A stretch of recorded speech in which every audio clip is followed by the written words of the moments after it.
Sir, సీతాపహరణం జరిగిన తర్వాత లంకలో అశోకవనంలో ఎంతగానో శోకించింది సీతమ్మవారు అని చెప్తారు. శోకించలేదు, సీతమ్మవారు ఎప్పుడు శోకించలేదు కనుక అశోకవనం అని పేరు పెట్టారు.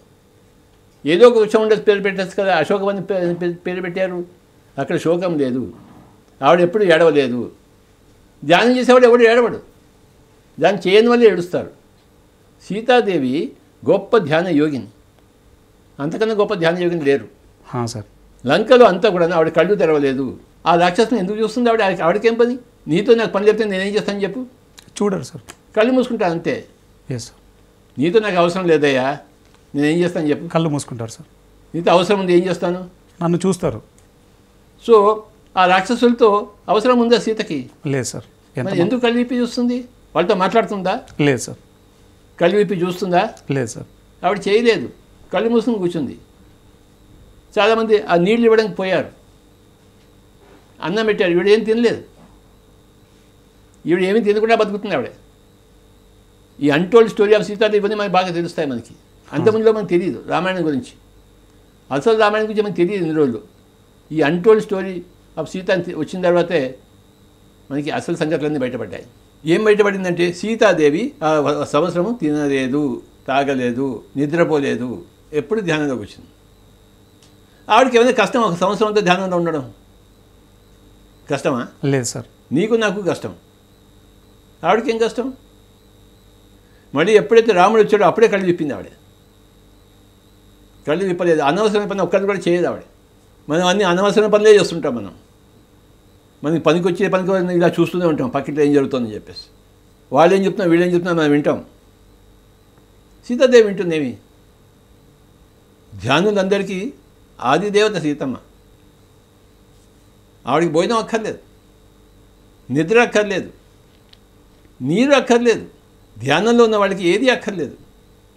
ఒక ధ్యానంతోనే మహాద్భుతంగా బతుకుతారు, దివ్యంగా బతుకుతారు. ఇది ఆవిడ దగ్గర నేర్చుకున్నాం.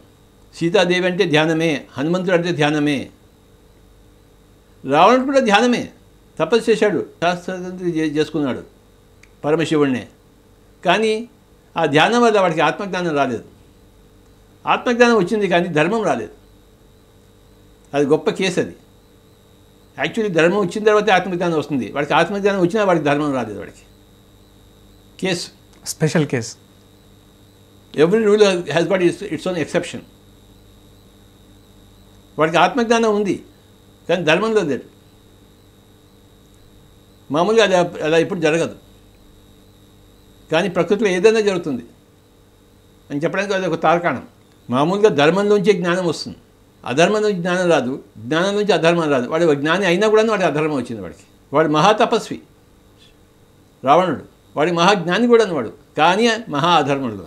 రావణ బ్రహ్మగా కొనియాడబడుతున్నాడు. కనుకనే శ్రీరాముడు కూడాను యుద్ధం చేసే ముందరే రావణుడి దగ్గరికి వెళ్ళి ఆయన దగ్గర పర్మిషన్ తీసుకున్నాడు, మిమ్మల్ని చంపడానికి నేను రెడీగా ఉన్నాను అని చెప్పేసి. రావణుడు ఆశీర్వదించాడు, ఆయన నువ్వే గెలుస్తావు అన్నాడు. రావణుడికి ఆ యుద్ధం ఇష్టం. మండోదరి చెప్తుంది రావణుడికి, మేము ఇంతమంది ఆడవాళ్ళు నీకు ఉన్నాము, నీకు ఇంకా సీతాదేవి కూడా కావాల్సి వచ్చిందా అని చెప్పేసి. నిన్ను కోరి ఇంతమంది ఉన్నాము, ఒకళ్ళ ఇద్దరమా, ఇంతమంది ఆడవాళ్ళు, నీకు ఆడవాళ్ళు కదా కావాలి, ఇంతమంది ఉన్నాము ఇక్కడ, మళ్ళీ ఆ సీతాదేవి నీకు ఎందుకు అని చెప్పింది. నువ్వు సీతాదేవి తీసుకుంటే నువ్వు నాశనం అయిపోతావు అని కూడా చెప్పింది మండోదరి. అప్పుడు రావణుడు ఏం చెప్పాడు, నాకేం నువ్వే బోధించక్కర్లేదు, నాకు నీకన్నా బాగా తెలుసు అన్నీ, నేను ఏది అనుకుంటే అది చేస్తాను అని మండోదరిని పక్కన పెట్టాడు. రావణుడికి తెలుసు, రావణుడే శ్రీరాముడిని ఆశీర్వదించాడు నువ్వు గెలుస్తావు అని చెప్పేసి. రావణుడికి ఆ యుద్ధం ఇష్టం. యుద్ధం జరిగింది. ఎవరికి ఏది ఇష్టమైతే అది జరుగుతుంది. రావణుడికి యుద్ధం ఇష్టం సార్. ఆ జయ విజయులు అన్నవే వాడికి యుద్ధం ఇష్టం. వాళ్ళకి కనుక రాక్షసులుగా పెట్టారు. ఎవరైతే యుద్ధానికి ఇష్టపడతారో వాళ్ళు రాక్షసులు, ఎవరైతే శాంతికి ఇష్టపడతారో వాళ్ళు దేవతలు. ఎవరిష్టం వాళ్ళది. కృష్ణుడు ఏం చెప్పాడు, నీ ఇష్ట ప్రకారం నువ్వు చేయాలని చెప్పాడు. యథా ఇచ్చేసి తథా కురు. ఏం చెప్పాడు? యథా ఇచ్చేసి తథా కురు అంటే నీ ఇష్టం వచ్చినట్లు చేయి, నేను చెప్పినట్టు నువ్వు చేయాలని చెప్పాడా? లేదు సార్, నీ ఇష్ట ప్రకారం నువ్వు చేయని చెప్పాడు. కనుక సృష్టి యొక్క రచనలో ఆ సర్వాత్మ నుంచి జీవాత్మలు బయటకు వచ్చినప్పుడు ఆ జీవాత్మలు తమ ఇష్ట ప్రకారం చేయడం కోసమే బయటకు వచ్చాయి. ఆ జీవాత్మ అంటే సర్వాత్మ యొక్క అంశమే. తనతో తాను యుద్ధం చేయడానికి సర్వాత్మ ఎవరితో యుద్ధం చేస్తున్నాడు? రాముడు తనే, రావణుడు తనే. తనతో తాను యుద్ధం చేసుకుంటాడు. నీకేం పోయే కాలం? నీకేంత కష్టమా? ఆనంద లేదు సార్, లేదు సార్. పక్కింట్లో మొగుడు పెళ్ళాం కొట్టుకుంటున్నారా, నువ్వేం పోయి మధ్యలో పోయి చెప్తావు? వాళ్ళు కొట్టుకుంటారు, రేపు ఫ్రెండ్స్ అవుతారు. నువ్వు వెళ్ళిపోయి వాళ్ళకి సహాయం చేస్తావా? లేదు సార్, కొట్టుకోవద్దని చెప్పేసి. అది వాళ్ళ ఇష్టం సార్. అది సంగతి, వాళ్ళ ఇష్టం. యథా ఇచ్చేది తర్వాత కొట్టుకోండి, జుట్టు పట్టుకోండి, లాగండి. చూడడానికి ఎంత బాగుంటుంది సూర్యకాంతం సినిమా. సార్ జుట్టు పట్టుకొని లాగుతారు. మనం ఎందుకు పోతాం? ఆ ఫైటింగ్ ఎప్పుడు వస్తుందో అని చూస్తాం. అవును సార్. ఇద్దరు లేడీస్ జుట్టు పట్టుకొని లాగుతూ ఉంటే ఒక సినిమా ఉంటుందయా, ఇలా ధ్యానం చేస్తూ కూర్చుంటాడు. ఆ సినిమా చూస్తావు నువ్వు 3 గంటలు? ఎందుకు చూస్తాం సార్, దాంట్లో ఏం ఉండదు కదా సార్. ధ్యానం ఉందయా, 3 గంటలు ఇలా ధ్యానం ఉంటుంది సినిమా అంతా. ఎంత మాత్రం చూడం సార్. జుట్టు పట్టుకుంటే బ్రహ్మాండంగా చూస్తాం సార్. అలాగే ఆ సృష్టికర్త అందరికీ ఫ్రీ విల్ ఇచ్చాడు. అర్థమైందా? నువ్వు ఏదనుకుంటే చేయవా. నాశనం చేయడం నాశనం చేయి, కళ్యాణం అంటే కళ్యాణం చేయి, నువ్వు ఏదో చేయి. యథా ఇచ్చతి తథా కురు అనేది సృష్టి యొక్క ధర్మం. రావణుడికి ఏం కావాలి? యుద్ధమే కావాలి. యుద్ధంలో ఎవరో ఒకటి చేస్తారని తెలుసు, తెలియదేంటి? తెలుసు సార్, ఖచ్చితంగా తెలుసు. మరి చావు లేదని కూడా తెలుసు. వాడు ధ్యానివాడు, యోగి వాడు. చేస్తాడని తెలుసు, చావు లేదని కూడా తెలుసు వాడికి.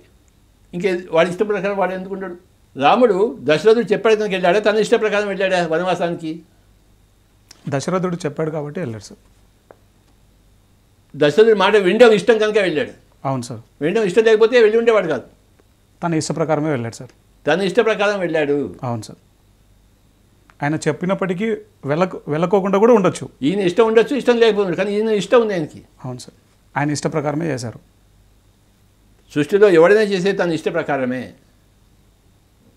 ఇప్పుడు హైదరాబాద్లో ఉన్నావు నువ్వు మీ ఇంటి నుంచి ఆఫీస్కి వెళ్తున్నావు, ఎదురుగా వచ్చేవాళ్ళు ఉంటారు ఉండరా? ఉంటారు సార్. వాడి ఇల్లు అక్కడ ఉంది, వాడి ఆఫీస్ ఇక్కడ ఉంది. నువ్వు ఇటు నుంచి ఎటు వెళ్తున్నావు, వాడు ఇటు నుంచి వస్తున్నాడు. నీ దారి నీది, వాడి దారి, ఇద్దరు ఆపోజిట్గా వస్తున్నారు. నీ ఇల్లు అటువైపు ఉంది, వాడి ఇల్లు ఇటువైపు ఉంది. మరి ఆపోజిట్ ట్రాఫిక్ ఉంటుందా ఉండదా? ఉంటుంది సార్, ఖచ్చితంగా ఉంటుంది సార్. ఒకరికొకటి అడ్డే కదా. అవును సార్. అడ్డు ధర్మమా అధర్మమా? అడ్డు ధర్మమే కదా సార్. ధర్మమే. వాడి ఇల్లు ఇటువైపు ఉంది, నీ ఇల్లు ఇటువైపు ఉంది కనుక ట్రాఫిక్ జామ్ అయింది. నువ్వు అటు వెళ్ళకుండా ఉన్నాడు, వాడు నీ వల్ల ఇటువైపు వెళ్ళకుండా ఉన్నాడు. నీ కారు వాడికి కారు అడ్డు వచ్చింది, వాడి కారు నీకు అడ్డు వచ్చింది. ఇది సహజం. ఇది రావణుడికి యుద్ధం ఇష్టము, ఓకే యుద్ధం చేయక తప్పదు. ఎందుకంటే రాముడికి సీత కావాలి. సీత అక్కర్లేకపోతే రాముడు యుద్ధం చేసేవాడు కాదు. అవును సార్. చేసేవాడా? చేయడు సార్. సీత కోసమే యుద్ధం చేశారు. యుద్ధం చేయాలా వద్దా? ఖచ్చితంగా చేయాలి కదా సార్. రావణుడి దగ్గర కూడా 3 పాత్రలు ఉన్నాయి. వాళ్ళు 3 బ్రదర్స్: కుంభకర్ణుడు, విభీషణుడు, రావణుడు. కుంభకర్ణుడు తమో గుణానికి ప్రతీక. వాడు 6 నెలలు పడుకుంటాడు, 6 నెలలు తింటాడు. అవును సార్. తర్వాత 6 నెలలు పడుకుంటాడు కుంభకర్ణుడు. అవును సార్. విభీషణుడు బుద్ధికి ప్రతీక. Correct sir. ఎందుకంటే వాళ్ళ అసురుల దగ్గర ఉండి కూడా ధర్మం వైపే ఉంటాడు. రావణుడు మనసుకి ప్రతీక. రావణుడికి దశకంఠుడు, అంటే 10 తలకాయలు ఉంటాయి. వాడు 10 ఆలోచనలు ఉంటాయి. ఇప్పుడు వాడికి ఎవడెవడిని నరుకుదామా అని ఉంటుంది, వాడికి ఎవరి కింద నొప్పి పడదామా అని ఉంటుంది వాడికి. వాడు దశకంఠుడు. వాడికి తలకాయలు ఉన్నాయని నిజంగా మనకు అనవసరం. రామాయణంలో అది ఎప్పుడో జరిగింది.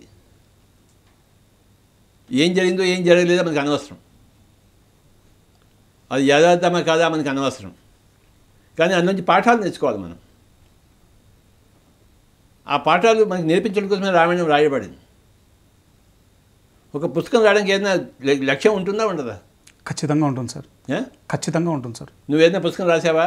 ధ్యాన విద్యార్థి అన్న పుస్తకం రాశాను సార్. ధ్యాన విద్యార్థి అనే పుస్తకం ఎందుకు రాసావు నువ్వు? ప్రతి విద్యార్థికి ధ్యాన శాస్త్రం యొక్క ఇంపార్టెన్స్ను తెలియజేయడానికి రాశాను సార్. ఆ లక్ష్యం ఉంది కదా ఆ పుస్తకం రాయడానికి? ఉంది సార్. మరి నీకే ఆ లక్ష్యం ఉంటే ఎవరికి, ఏ పుస్తకం రాసిన వాడికి లక్ష్యం ఉంటుందా ఉండదా? ఖచ్చితంగా ఉంటుంది. ఊరికే పని లేక రాస్తాడా ఆ పుస్తకాన్ని? లేదు సార్. అందులో రామాయణం అనే గొప్ప గ్రంథం రాశాడు.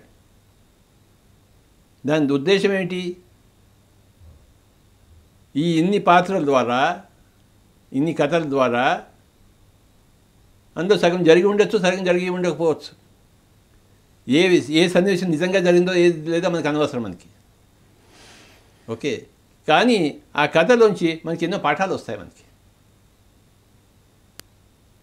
సీతాదేవి ఎన్ని కష్టాలను ఎదుర్కొంది, రాముడు ఎన్ని కష్టాలను ఎదుర్కొని మళ్ళీ సీతను సంపాదించుకున్నాడని వచ్చిందా లేదా పాఠం? వచ్చింది సార్. అంటే నువ్వు కూడా నీకు ఏది కావాలని సంపాదించుకుంటావు అని చెప్పేసి. Okay sir. రావణుడు ఎంతో శక్తిని సంపాదించాడు ధ్యానం ద్వారా, సిద్ధులను సంపాదించాడు. అవునా కదా? అవును సార్. రావణ బ్రహ్మగా కొనియాడబడ్డాడు కనుక నీకు కూడా సిద్ధు కాబట్టి నువ్వు కూడా ధ్యానం చేయబోయి, కానీ ఆ సిద్ధుని సరిగా ఉపయోగించుకోయి లోక కళ్యాణాని కోసం.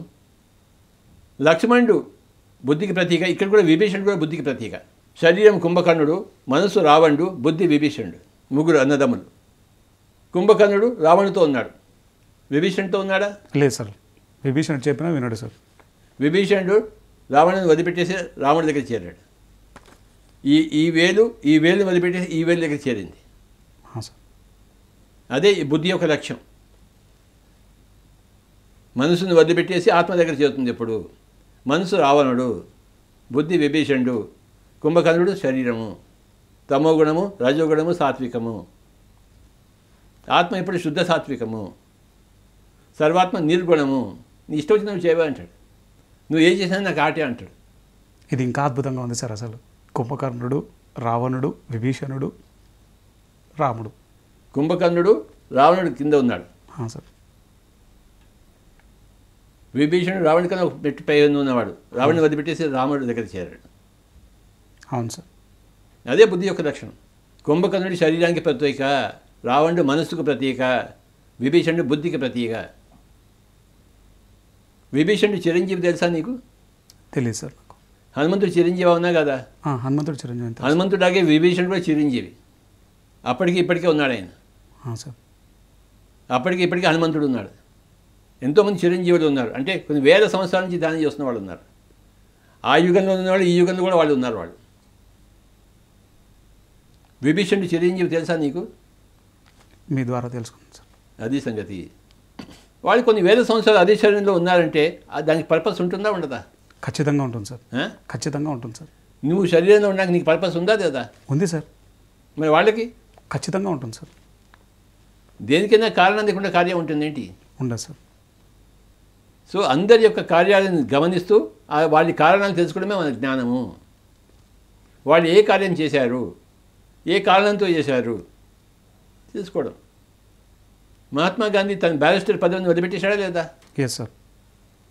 దేశం కోసం కష్టపడ్డాడా లేదా? చాలా కష్టపడ్డారు సార్. ఆయన జీవితం నుంచి మనం నేర్చుకోవాలా వద్దా? ఖచ్చితంగా నేర్చుకోవాలి సార్. ఎందుకంటే తను ప్రతి ఒక్కరి జీవితం నుంచి మనం నేర్చుకోవాలి. ఆ జీవితం వెనకాల ఒక కారణం ఉంటుంది. ప్రతి ఒక్క పుస్తకాన్ని చదవాలి. మనం రామాయణం చదవాలి, మహాభారతం చదవాలి, ఏ పుస్తకమైనా చదవాలి. ఆ రాయబడింది ఒక కారణంతో. అశోకవనం అంటే అక్కడ శోకం లేదు, పేరులోనే ఉంది అశోకం. ప్రతి పేరుని గమనించాలి. కైక అనే పదాన్ని గమనించాలి, సుమిత్ర అనే పదాన్ని గమనించాలి, కౌశల్య అనే పదాన్ని గమనించాలి, దశరథుడు అనే పదాన్ని గమనించాలి, అయోధ్య అనే పదాన్ని గమనించాలి. విభీషణుడు అంటే భీషణం లేనివాడు, భయం లేనివాడు, ఓకే, భయపెట్టడం లేనివాడు విభీషణుడు. ఇక్కడ ఉన్న ప్రతి పదానికి అర్థం ఉన్నాయి సార్. ఆ ప్రతి పదాన్ని అలా కూర్చాడు వాల్మీకి. ఇంకేదో పేరు పెట్టచ్చు కదా? Correct sir. ఏ పేరు పెడితేనేముంది, కానీ పేర్లు సరిగా పెడతారు. ఆ పేరులోని మర్మాన్ని మనం గ్రహించాలి.